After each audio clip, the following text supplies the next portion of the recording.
क्यों हमें छोड़कर चले गए? खुद को संभालिए माँ। तेरे बाबा को जीवन में कभी कोई सुख नहीं मिल पाया था बेटा।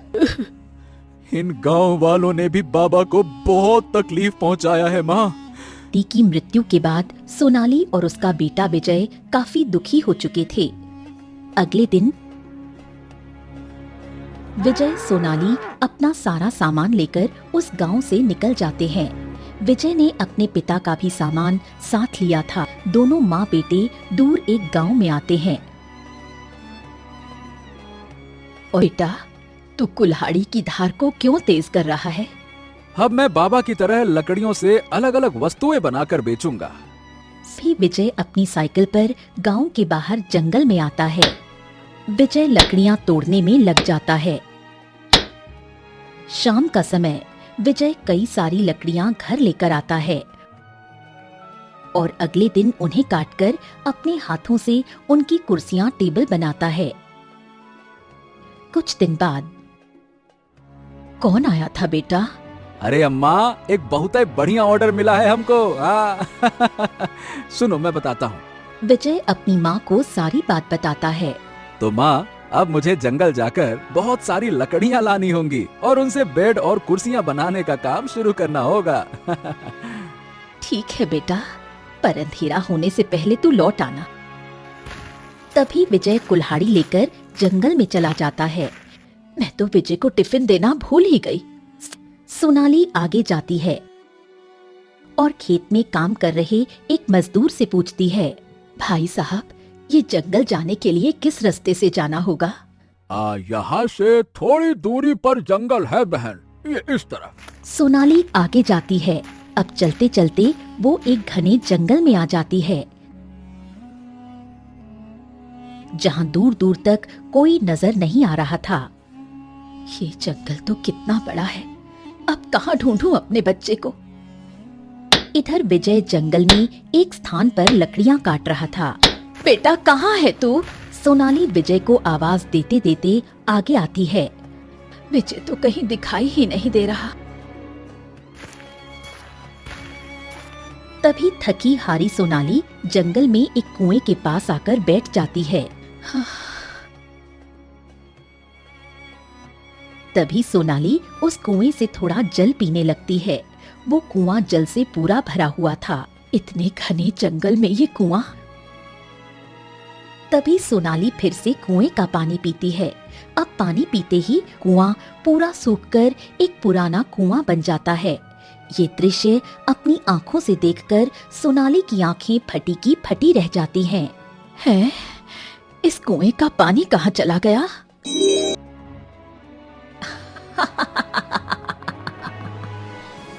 इंसान, वो भी मेरे इस कुएं के पास। कौन हो तुम? मैं एक जादुई इच्छाधारी नागिन हूँ। क्या? इच्छाधारी नागिन? सोनाली वहाँ से भागने लगती है।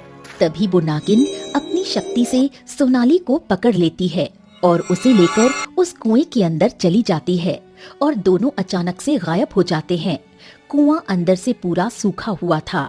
शाम का समय विजय लकड़ियां लेकर घर आता है तो घर में सोनाली नहीं थी।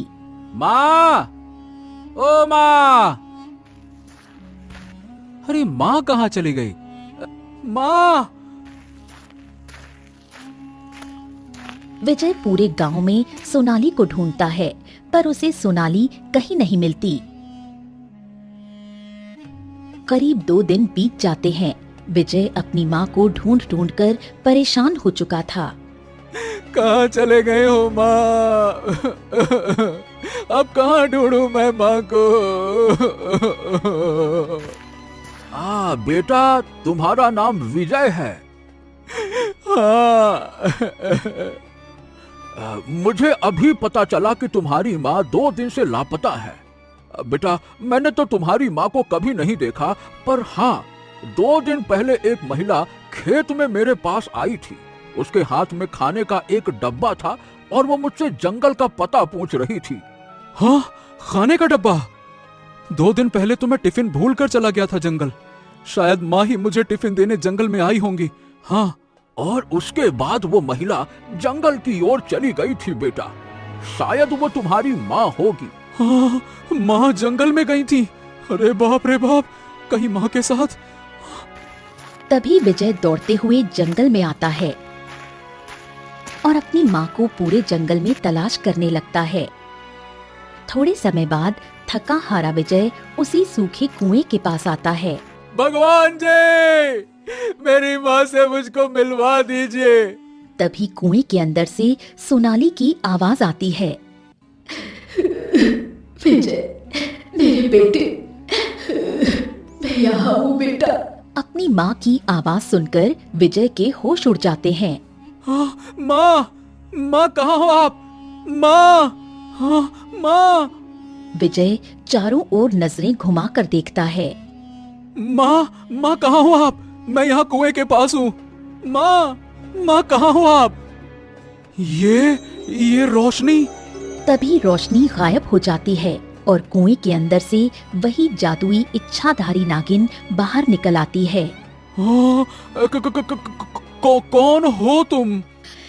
मैं एक जादुई इच्छाधारी नागिन हूँ विजय, और तुम्हारी माँ मेरे पास है। हाँ, माँ। ये क्या किया तुमने मेरी माँ को? मेरी माँ है कहाँ? मैंने तुम्हारी माँ को एक पिंजरे में कैद किया है। अब अगर तुम अपनी माँ के प्राण बचाना चाहते हो तो तुम्हें मेरा एक कार्य करना होगा। मेरी माँ को कुछ मत कीजिएगा। मैं तुम्हारी हर बात मानूंगा, बस मेरी माँ को कुछ मत करना। यहाँ से बहुत दूर पहाड़ी के पीछे एक नगर है जहाँ एक राजा विक्रम रहता है। उस राजा के पास मेरी जादुई मणि है। बस तुम्हें वहां जाकर राजा से वो जादुई मणि लाकर मुझे देनी होगी। याद रहे, तुम इस कार्य में जितनी देरी करोगे तुम्हारी माँ उतनी ही मृत्यु के करीब पहुंचती जाएगी। इसलिए अब तुरंत जाओ और उस राजा से मेरी मणि लेकर आओ। ये सुनकर विजय के होश उड़ जाते हैं और वो दौड़ते हुए वहां से जाने लगता है। हाँ, मैं माँ को कुछ नहीं होने दूंगा। मुझे हर हाल में उस राजा से मणि को लाना होगा। हाँ। विजय काफी देर तक दौड़ते हुए दूर एक जंगल में आता है। दौड़ते दौड़ते वो काफी थक जाता है। विजय सामने देखता है तो वहाँ एक तालाब था। तभी वो उस तालाब के पास आकर पानी पीता है। तभी तालाब के अंदर से एक सुंदर सी लड़की बाहर आती है। कौन हो तुम? घबराओ मत मुसाफिर, मैं एक जादुई परी हूँ। तुम इतने परेशान क्यों हो? एक इच्छाधारी नागिन ने मेरी माँ को कुएं में कैद करके रखा है और उस नागिन की मणि राजा विक्रम के पास है। बस मैं उसी मणि को लेने के लिए राजा के पास जा रहा हूँ। राजा विक्रम? तुम जानती हो उसे? हाँ, उस राजा के पास एक शक्तिशाली जादुई मणि है और उसी ने उस मणि की शक्ति से मुझे इस तालाब में कैद कर रखा है, जिसके बाद मैं यहाँ से बाहर नहीं निकल पा रही हूँ। कोई भी उस राजा का मुकाबला नहीं कर सकता। उस राजा की उम्र 200 साल है, फिर भी उस जादुई मणि की शक्ति से वो आज भी जवान दिखता है। पर मुझे अपनी माँ के प्राण बचाने हैं। विजय, तुम्हारी भलाई इसी में है कि तुम यहाँ से वापस लौट जाओ। वो राजा पल में ही तुम्हें खत्म कर देगा। चाहे मुझे अपनी जान ही क्यों न गंवानी पड़े, पर मैं अपनी माँ को बचाने के लिए अपनी आखिरी सांस तक लड़ूंगा। मैं तुम्हारी हिम्मत और हौसले को सलाम करती हूँ विजय, पर तुम एक आम इंसान हो। मैं तुम्हें एक जादुई शक्ति देती हूँ जिसका उपयोग तुम केवल एक ही बार कर सकते हो। उसके बाद वो शक्ति खत्म हो जाएगी। तभी जादुई परी अपनी जादुई शक्ति से विजय के शरीर में एक शक्ति डालती है। अब तुम इस शक्ति से किसी भी इंसान का रूप धारण कर सकते हो। राजा के नगर तक पहुंचना इतना आसान नहीं है। रास्ते में तुम्हें कई सारी मुश्किलों का सामना करना पड़ सकता है। उसने पूरे नगर पर सुरक्षा कवच बिछा रखा है। क्या? राजा के महल में उसकी रानी है। अगर तुम्हें वो मणि पानी है तो तुम्हें उस रानी का रूप धारण करना होगा। तभी विजय वहां से आगे जाता है अब चलते चलते वो राजा विक्रम के नगर के करीब पहुंच जाता है तो रास्ते में उसे कुछ अजीब से लोग दिखाई देते हैं जिनके हाथों में सोने के सिक्के, खजाना, पैसा और कई सारा धन था। ये लोग कौन हैं और इनके पास इतना धन कैसे? हर आदमी विजय को अपने पास बुलाने लगता है। नहीं नहीं नहीं नहीं नहीं नहीं, मुझे इन सब बातों पर बिल्कुल ध्यान नहीं देना है। परी ने कहा था कि मुझे किसी पर भी ध्यान नहीं देना है। तभी विजय एक बड़े से दरवाजे के पास आता है जो उस राजा के नगर में जाने का रास्ता था। ओह, इतना बड़ा दरवाजा! तभी उस दरवाजे से आवाज आती है, कौन हो तुम मुसाफिर? मुझे राजा विक्रम के नगर में जाना है। वहाँ जाना इतना आसान नहीं है बच्चे। अगर तुम्हें इस दरवाजे को खोलना है तो तुम्हें मेरे 3 सवालों के जवाब देने होंगे। अगर तुमने एक भी सवाल का गलत जवाब दिया तो तुम इस नगर में कभी नहीं आ पाओगे। पहला सवाल, वो सामने आम का बड़ा सा पेड़ देख रहे हो? उस पेड़ पर कितने पत्ते हैं बताओ। कोई भला किसी पेड़ के पत्तों की संख्या कैसे बता सकता है? अगर तुम इस सवाल का जवाब नहीं दे पाए तो तुम इस दरवाजे के पार कभी नहीं जा पाओगे। विजय उस विशाल पेड़ के पास आता है। अरे, इस पेड़ पर तो कितने सारे पत्ते हैं। अब मैं कैसे गिनूं इतने सारे पत्तों को? विजय पेड़ पर लगे हर एक पत्ते को गिनने लगता है पर ये कार्य उसके लिए नामुमकिन था। थोड़े समय बाद, भगवान जी, मैं ये कैसी दुविधा में फंस गया हूँ। तभी वहाँ तेज तूफान आता है और उस तूफान की वजह से वो दरवाजा टूट जाता है। ओह, दरवाजा टूट गया। वो दरवाजा फिर से खड़ा होने लगता है।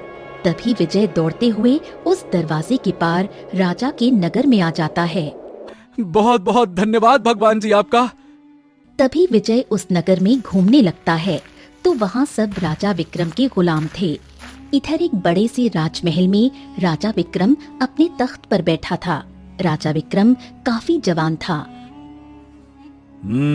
आज रात हमें फिर से एक इंसान की जरूरत होगी और उस जादुई मणि की सहायता से हमें उस इंसान की जवानी अपने अंदर लेनी होगी। राजा अपने कमरे में आता है जहाँ उसकी सुंदर जवान रानी सुमित्रा थी। महाराज, हम किसी जरूरी कार्य से बाहर जा रहे हैं, थोड़े समय बाद लौट कर आएंगे। ये तो बहुत अच्छी बात है। अगर रानी साहिबा महल में नहीं रहेंगी तो हम अपना कार्य तो बड़ी आसानी से कर सकते हैं। रानी बाहर चली जाती है। तभी राजा एक सैनिक को लेकर महल के तहखाने में आता है जहाँ राजा की एक बड़ी सी मूर्ति थी और उस मूर्ति की पेशानी पर एक जादुई मणि थी जो काफी चमक रही थी। महाराज, आप मुझे यहाँ क्यों लेकर आए हैं? जादुई मणि इस सैनिक की सारी जवानी छीनकर हमें दे दीजिए। तभी मूर्ति पर लगी उस मणि के अंदर से रोशनी निकलती है और वो सैनिक अचानक से बूढ़ा हो जाता है। उसकी सारी याददाश्त जा चुकी थी। मैं कौन हूँ? राजा विक्रम हर दिन एक इंसान को अपने इस पुतले के पास लेकर आता था और उसकी जवानी उस जादुई मणि के अंदर लेकर लोगों को बूढ़ा करता जाता था, जिसके बाद वो लोग जो बूढ़े बन जाते थे वो अपनी याददाश्त खो बैठते थे। ये जादुई मणि उसी जादुई इच्छाधारी नागिन की है। इधर रानी सुमित्रा अकेली बग्गी में बैठकर दूर एक झोपड़े नुमा घर में आती है तो वहाँ विजय भी आता है। कौन हो तुम? तभी विजय उस परी की दी हुई जादुई शक्ति से रानी सुमित्रा का रूप धारण कर लेता है और रानी सुमित्रा को एक रस्सी से बांध देता है। छोड़िए हमें, कौन हो तुम? अब विजय रानी सुमित्रा के रूप में था। वो रानी को जादुई परी की सारी बात बताता है। क्षमा कीजिएगा रानी साहिबा, पर उस 200 साल के राजा के अंत के लिए मुझे आपका ये रूप लेकर महल जाना ही होगा। तभी विजय रानी का रूप लेकर महल में आता है। अगले दिन विजय रानी के कमरे में था। मुझे राजा से दूर ही रहना होगा। उसे पता नहीं चलना चाहिए कि मैं रानी नहीं बल्कि विजय हूँ।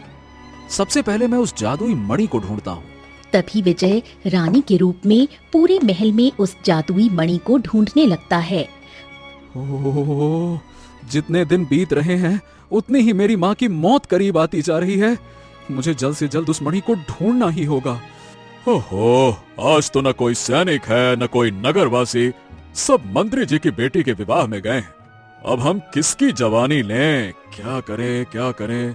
तभी राजा रानी के कमरे में आता है, जहाँ विजय रानी के रूप में बैठा था। चलो बाकी रानियों की तरह रानी सुमित्रा की भी जवानी अपने अंदर ले लेता हूँ। राजा विक्रम विजय को लेकर महल के तहखाने में आता है। जादुई मणि? तो राजा ने इस मणि को यहाँ छुपा रखा है।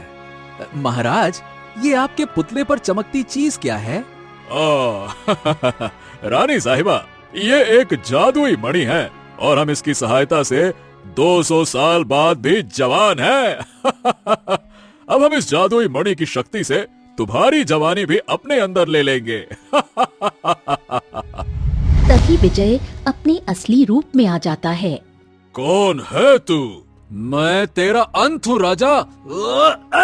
तभी विजय राजा को धक्का देकर नीचे गिरा देता है और उसके पुतले को तोड़कर उस जादुई मणि को अपने हाथ में ले लेता है। तभी राजा उठता है और अपनी तलवार विजय के पेट में घुसा देता है। हमारी मणि को चुराने आया था तू? जादुई मणि, इस राजा की इस जादुई दुनिया का हमेशा के लिए अंत कर दो। तभी राजा अपनी असली उम्र में आ जाता है, जो 200 साल थी। अब बुढ़ापा आते ही राजा की तुरंत ही मृत्यु हो जाती है।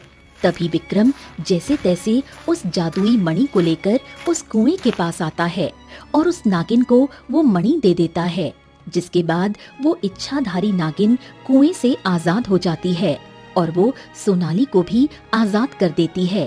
तभी विजय, जिसके पेट से काफी खून निकल रहा था, वो अपनी माँ की गोद में गिर जाता है। मेरे बच्चे, ये क्या हो गया तुझे? तभी विजय की मृत्यु हो जाती है। अपने बेटे की मृत्यु देखकर सोनाली खूब रोती है। इच्छाधारी नागिन, अपनी मणि से मेरे बच्चे को जिंदा करो ना। काश कि मैं विजय को फिर से जिंदा कर पाती, पर मेरी जादुई मणि की शक्तियां किसी को फिर से जीवित नहीं कर सकती। ये सुनकर सोनाली खूब रोने लगती है। मुझे क्षमा कर दो विजय। अगर ये मणि उस राजा के पास रहती तो वो इस पूरी दुनिया का अंत कर देता। अपनी माँ के प्राण बचाने के लिए आज एक बेटे ने अपने प्राण गंवा दिए। उसके बाद इच्छाधारी नागिन हमेशा सोनाली के साथ रहने लगी और उसका खूब ध्यान रखने लगी। गरीब ब्राह्मण की किस्मत। एक नगर में एक राजा भीमचंद्र राज किया करते थे। मंत्री जी, हमें नगर का दौरा किए हुए काफी दिन गुजर गए। मुझे लगता है हमें आज नगर जाकर एक दौरा जरूर करना चाहिए। जी महाराज, जैसा आप कहें। सुबह के समय मंत्री और महाराजा आम वेशभूषा धारण किए महल से निकले। वो पहले बाजार में घूमे, जहाँ सब कुछ ठीक चल रहा था।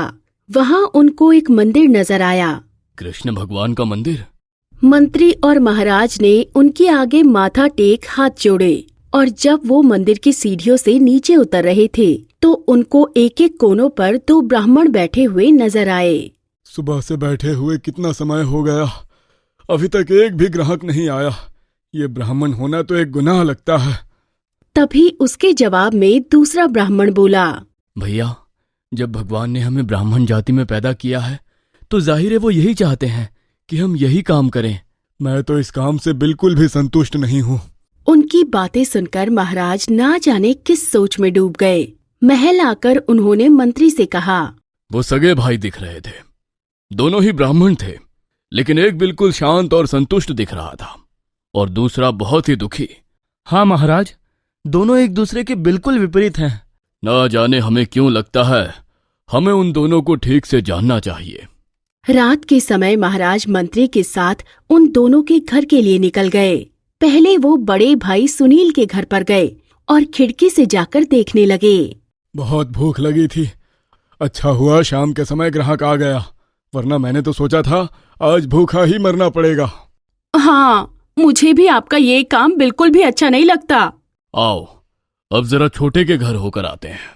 छोटा भाई सुधीर भी इस समय अपनी बीवी के साथ खाना खाने ही बैठा था। शुक्र है भगवान का, उसने आज भी हमें खाना दे दिया। आज भी वो हमें भूखा नहीं सुलाएगा। जी आप सही कहते हैं, भगवान सबका भला करते हैं। देखा मंत्री जी, इनके घर को देखकर लगता है कि खाने के सिवाय इनके पास कुछ भी नहीं है, लेकिन ये फिर भी कितने संतुष्ट नजर आ रहे हैं। जी महाराज, दोनों की जीवन शैली एक ही है, लेकिन एक असंतुष्ट है, दूसरा संतुष्ट। लेकिन इन दोनों में से कौन लालची है, ये जानने के लिए हम इनकी एक परीक्षा लेना चाहते हैं। महाराज, जैसा आप उचित समझे। महाराज ने मंत्री को ना जाने क्या समझाया। अगली शाम जब सुनील अपने घर को जा रहा था तो उसको रास्ते में कुछ चमकता हुआ दिखा। अरे ये क्या है? उसने करीब जाकर देखा तो जमीन पर सोने की 5 अशर्फियां पड़ी हुई थी। हे भगवान, तेरी लीला अपरंपार है। आज तो दिवाली मन गई। सुनील ने झट से वो अशर्फियां उठा ली और अपने घर पर पहुंचा। देखो लक्ष्मी, आज तो घर में लक्ष्मी आई है। उसकी बीवी ने जैसे ही सिक्कों को देखा तो वो खुशी से झूम उठी। अरे अरे अरे, वाह, आज तो आपने कमाल ही कर दिया। वहीं सुधीर को भी रास्ते में 5 अशर्फियां मिली थी। वो उन्हें लेकर घर पहुंचा। माधवी देखो, मुझे आज रास्ते में अशर्फियां पड़ी मिली है। हे भगवान, ये तो सोने की अशर्फियां हैं। इस तरफ मंत्री साधारण कपड़ों में सुनील के घर पहुंचा। मेरी मदद करो, कृपया करके मेरी मदद कर दो। अरे अरे, क्या हुआ भाई साहब? कौन है आप? मैं एक गम का सताया गरीब आदमी हूँ। मेरी बीवी की तबीयत बहुत खराब है। ऐसे में मकान मालिक ने हमें घर से भी निकाल दिया है। न मेरे पास उनका इलाज कराने के लिए धन है, न ही मकान मालिक को किराया देने के लिए। इस पर सुनील गरज कर बोला, भाई, तुम अपनी परेशानी मुझे बताकर कोई समझदारी वाला काम नहीं कर रहे हो। मैं तो खुद एक गरीब ब्राह्मण हूँ, मेरे पास धन कहाँ से आया? इस पर मंत्री मुंह लटकाते हुए बोला, ठीक है, अगर आपके पास कुछ नहीं है तो मैं चलता हूँ। ये कहकर वो वहाँ से चला गया और उसी समय महाराज भी साधारण वेश में सुधीर के घर पहुँचे। मदद करो भाई, कोई मेरी मदद करो। उसकी आवाज सुनकर सुधीर ने दरवाजे की तरफ देखा तो महाराज चेहरे पर परेशानी के भाव लिए सामने खड़े थे। अरे आप कौन है भाई? क्या मदद चाहिए आपको? अब महाराज ने भी वही बात बताई जो कि मंत्री ने सुनील को बताई थी, जिसे सुनकर सुधीर परेशान हो उठा। उसने वो 5 अशर्फियां महाराज के हाथ पर रख दी और बोला, जाओ, तुम इन सोने के सिक्कों से अपनी पत्नी का इलाज कराओ, मकान मालिक को किराया दे दो और जो बचे उससे अपने घर में राशन भर लेना। तुम कितने दयालु हो, तुम्हारा बहुत बहुत धन्यवाद। बाहर राजा और मंत्री एक दूसरे से मिले। महाराज, बड़ा भाई सुनील तो बहुत ही क्रूर और लालची है। उसके पास अशर्फियां थीं, लेकिन इसके बावजूद भी उसने मेरी मदद नहीं की, जबकि मैं कितना परेशान होकर पहुंचा था। दोनों भाइयों में इतना फर्क? आपको सुनकर हैरानी होगी कि उसके छोटे भाई सुधीर ने मुझे 5 अशर्फियां दे डाली, एक भी अपने पास नहीं रखी, जबकि उसके घर में भी बहुत परेशानी है।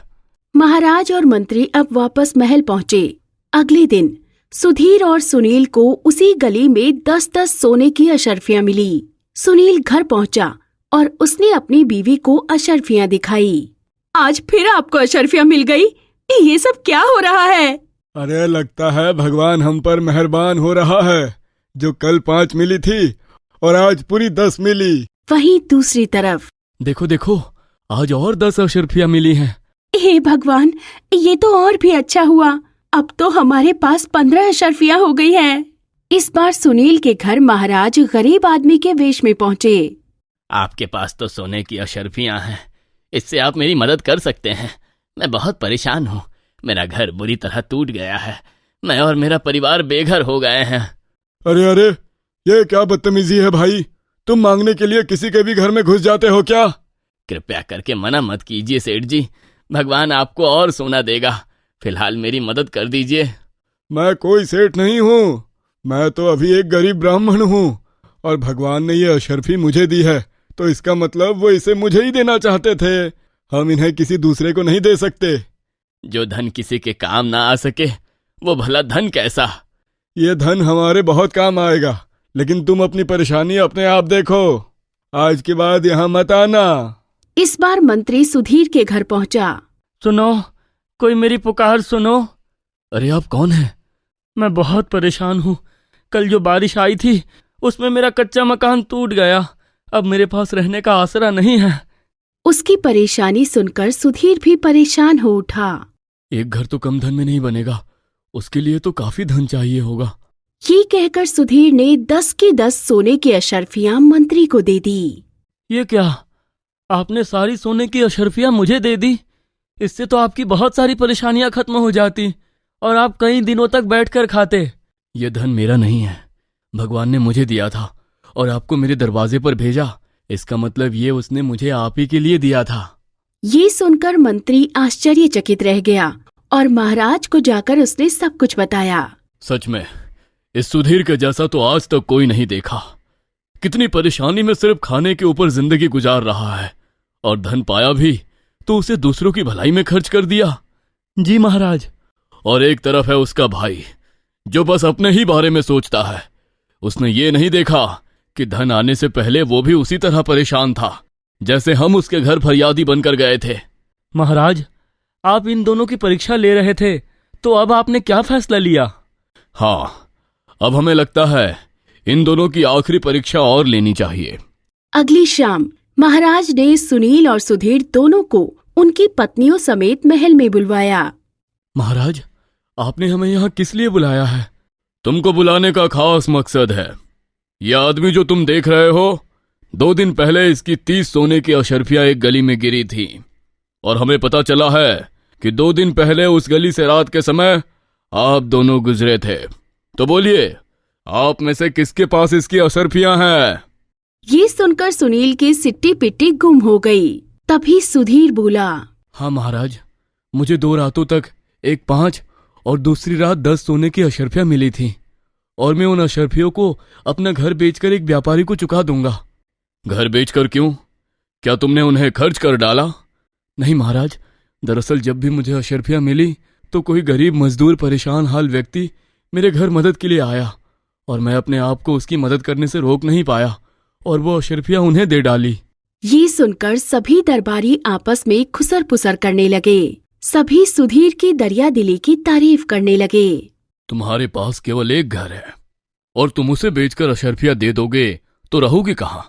वो तो बाद में देखा जाएगा। फिलहाल मैंने किसी और का धन इस्तेमाल किया है, उसे लौटाना मेरा फर्ज है। महाराज ये सुनकर बहुत प्रसन्न हुए। फिर महाराज ने सुनील से सवाल किया, और बाकी की 15 अशर्फियां क्या तुम्हारे पास है सुनील? महाराज, मेरे पास कोई अशर्फियां नहीं है। जब 15 इसे मिली हैं तो बाकी भी इसे ही मिली होंगी। खामोश! इस पर महाराज को बुरी तरह क्रोध आ गया। सभी महाराज की ओर सवालिया नजरों से देखने लगे। हमने इन दोनों भाइयों की परीक्षा लेने की सोची थी, इसलिए जिस रास्ते से ये दोनों घर लौटते हैं हमने उसी रास्ते पर अशर्फियां फेंकी थी। इन दोनों ने अशर्फियां उठाई और अपने अपने घर गए। फिर जब हम सुधीर के घर एक गरीब आदमी बनकर गए तो इसने हमें सारी अशर्फियां दे दी जिससे मेरी मदद हो जाए। और ये सुनील कहता था कि अशर्फियां इसे मिली है तो इसी के भले के लिए, किसी की मदद करके ये भला अपना नुकसान क्यों करे। लेकिन आज इसने हमारे सामने भी चालाकी दिखानी चाहिए और पूरा इल्जाम सुधीर पर लगाना चाहा। ये बात हमें बहुत ज्यादा क्रोधित कर रही है। महाराज की बात सुनकर सुधीर हैरान रह गया और सुनील के तो पैरों तले जमीन निकल गई। महाराज, आप हमारे घर आए थे और हमने आपका आदर सत्कार भी नहीं किया। हम आपको पहचान नहीं पाए महाराज, हमें माफ कीजिए। नहीं सुधीर, हम तुम्हारे घर एक फरियादी बनकर गए थे और तुमने मेरी फरियाद सुनकर अपना कर्तव्य अच्छे से निभाया। लेकिन ये सुनील 1 नंबर का लालची है। ये तो ब्राह्मण जाति के लायक भी नहीं है। महाराज, मुझे माफ कर दीजिए। जी जी महाराज, हमें माफ कर दीजिए, हम लालची हो गए थे। ठीक है, हम आपको माफ करते हैं। अब तुम अपनी आंखों से सुधीर की जिंदगी बदलते हुए देखो। हम सुधीर को इसकी दरिया दिली का इनाम देते हैं। ये कहकर महाराज ने सुधीर की तरफ देखा। सुधीर, हम तुमको आज से राज पंडित घोषित करते हैं। आज से तुम अपनी पत्नी के साथ महल में ही रहोगे और पूजा पाठ के सारे कार्य तुम ही देखोगे। ये सुनकर सुधीर और उसकी पत्नी बहुत खुश हुए और सभी दरबारियों के चेहरों पर भी मुस्कान झलक आई। आपका बहुत बहुत धन्यवाद महाराज। महाराज की जय हो, महाराज की जय हो। हेलो दोस्तों, टमाटर लाल चैनल में आपका स्वागत है।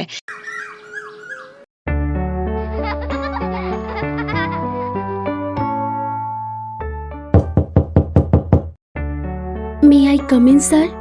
Please come Neha. सर, मुझे आपने बुलाया? सब ठीक तो है ना? मैं क्लास ले रही थी और बीच में अचानक से। नेहा, तुम बहुत ही होनहार शिक्षक हो और मुझे तुम पे नाज है। तुम्हें स्कूल से खोना किसी भी स्कूल के लिए बहुत खेद की बात है। मैं कुछ समझी नहीं सर, सब ठीक तो है ना? नहीं नेहा, नेताजी की भांजी का यहाँ इसी स्कूल में तबादला हो गया है और उसके कारण तुम्हारा तबादला करने के ऑर्डर आ गए हैं। सर, कैसी बातें कर रहे हैं आप? ये तो गलत है। मैं इस स्कूल को कितना आगे लेकर आई हूँ। मेरी क्लास के सब बच्चे बहुत अच्छे मार्क्स लेकर आते हैं, फिर भी। ये मेरे स्कूल की बदकिस्मती है Neha. I am so sorry. It's okay sir. Thank you sir. All the best Neha. ये लो तुम्हारा ट्रांसफर लेटर। तुम्हें मुझपुर गांव जिला मिर्जापुर में तबादला मिला है। ठीक है सर, थैंक यू। मैं चलती हूँ।